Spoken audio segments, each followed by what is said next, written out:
Thank you for watching. Please like, share, and subscribe. It helps the channel grow. Hello. So today we're going to try an ancient method of dyeing. Normally I've seen it done with clothing. I'm sure it's been done with leather, but I've never personally seen anything like that, so I just wanted to do a little experiment. Today I'm using beets, blackberries, spinach, and blueberries.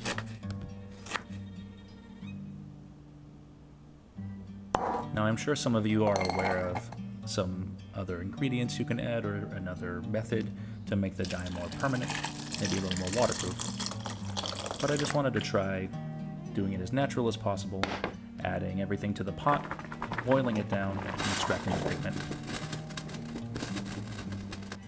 Here I'm starting with the beets and the blackberries. I found that they both added a sort of red tone.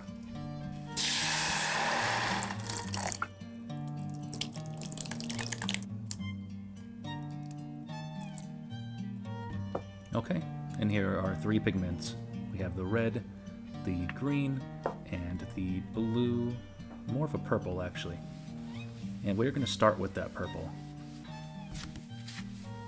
So here's a piece of about 3-ounce natural vegetable tan, and I'm going to work it in layers. So what you see here is probably about 4, maybe 5 layers of the purple, and I think it looks pretty nice, to be honest. I'm going to test it out on a keychain card holder that I designed. If you want the pattern, you can download it in the description below. So I've cut out all the shapes, marked all the leather up, and just doing the final shaping on the pockets here.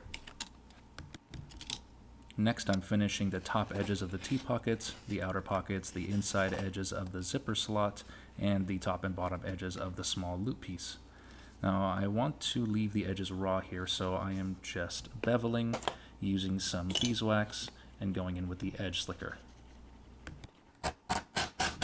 Here for the T-pockets, I'm going to skive down the edges and the backside as thin as I can get it. And I'm using the pattern here to mark where the top of that pocket should go on the card bank. And now that I've got it glued in, I've punched and stitched the bottom edge, sealing the thread, and I'm going to take the second T-pocket and butt it right up underneath that one.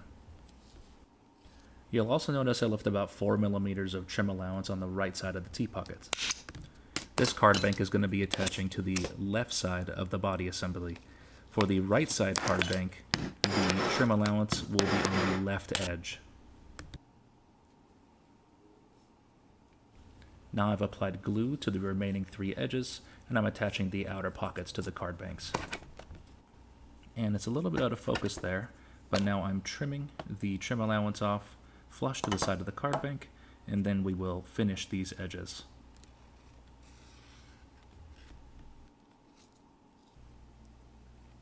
Since these card banks are going to have pockets underneath them, I need to stitch the edge that I just trimmed. About 4 millimeters in, I'm marking and punching my stitch line. I'm also stopping a little bit short of the bottom edge there, because there's still some trim to make off the bottom there. Just to make sure I don't punch too far down, I'll leave it there.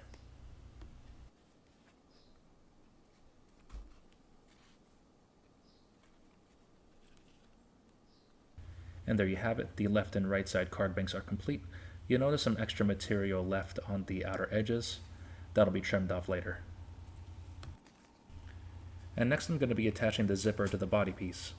I'm actually recycling this zipper from an old bag I had laying around, and I'm making a custom zipper pull for it. In the pattern I'll include an outline for a zipper pull, but if it doesn't fit your zipper, I'm sure you can figure out a simple design to replace it with.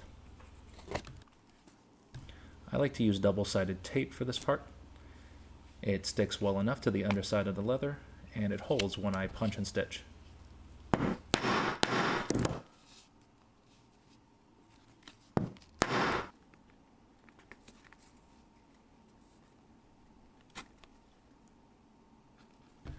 You'll also want to make sure that whichever side the zipper pull ends on when it closes is the top. You don't want the zipper to pull from the bottom. Now I'll do some skiving on the left and right edges of the body piece, which I should have done earlier. And for the purpose of demonstration, I'm going to punch the card banks a little early. I'm punching about 8 millimeters in from the edge. Now the reason I'm doing it early is so I can show you. You want the stitch holes to land just outside the edge of the body piece. This is so that the profile of the card holder is a little slimmer.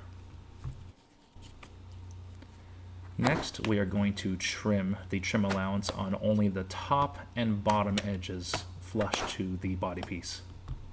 We're leaving the outer edge trim for last.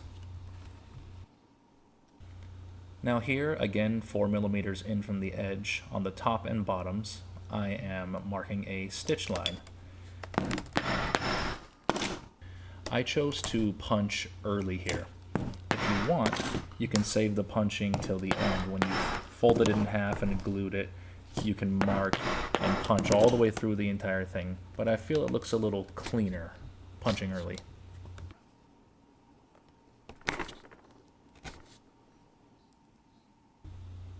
So I've skived the ends of the loop to keep it a little thinner. I'm attaching a D-ring and gluing it in. You can attach a split ring, nothing at all, up to you. And using my pattern as a guide, I've marked the center of the card holder, and I'm carving out a little divot for the loop to attach.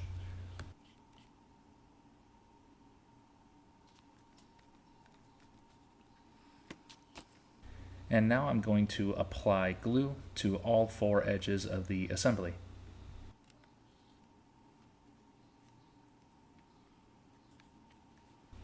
Now you can fold it in half, stick it all together, and if you haven't marked and punched like I have, you can go ahead and do so now.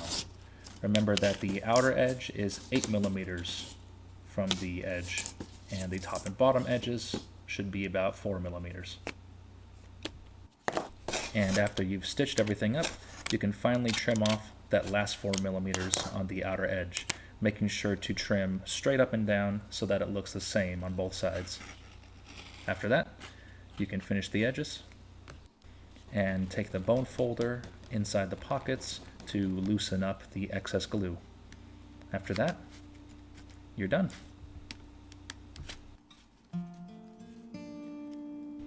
And here is the finished keychain card holder. As you can see, the assembly looks pretty good, but the big thing here is the color. I think it actually turned out really nice, better than I expected, to be honest, for just blueberries and water. Again, the pattern is available for download in the description below. And we're going to run it through a transfer test using a clean tissue. So I'm going to rub and see if anything comes off.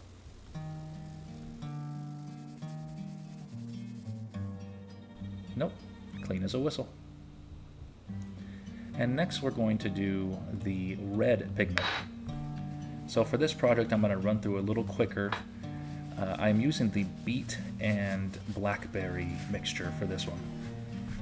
This dye was definitely a little stickier, but after a few coats it did come through nice and red, actually more of a kind of a burnt red color. I think it looks nice too.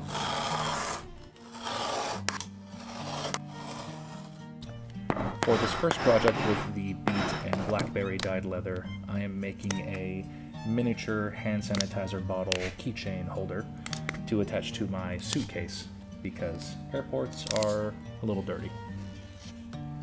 And to keep it sort of the same theme, I'm leaving the edges raw, going to bevel and finish the edges, cut out a little decoration, and attach the snaps to the top and bottom ends.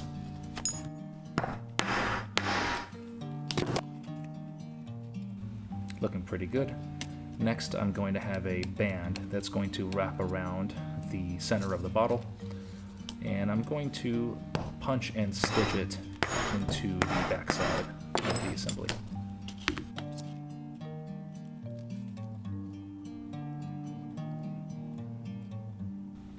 And lastly, I'm gluing on the split ring, going to attach it through this little slit, glue it to the sides, and I'm going to punch and stitch that in as well.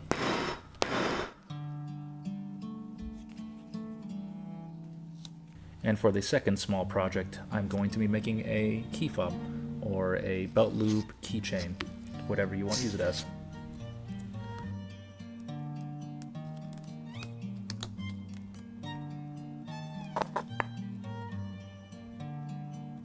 Now this project's even simpler, just creating a primary body piece with the red leather, and using some natural vegetable tan, I'm going to attach a split ring using a Chicago screw, and then up top I'm going to be putting another Chicago screw and using these washers to make it look a little fancier.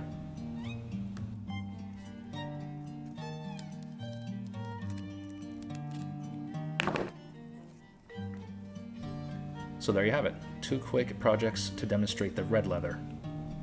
Overall, both dyes worked out much better than I expected. They're not exactly waterproof, but again, if someone knows a method to make them waterproof, or if there's a tutorial out there, you can let us know in the comments. You'll also notice I'm missing the green dye. I tried it out, it just didn't work. The pigment of the spinach just wasn't strong enough, but I might try this again in the future. I had fun with this project. I recommend you try it yourself. It's interesting, and maybe it can save you some money on those expensive dyes.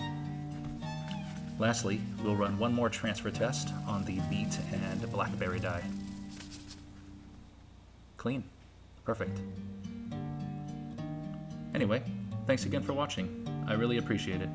Like, share, and subscribe, because it helps the channel grow and you can keep up to date with my future uploads. See you in the next video.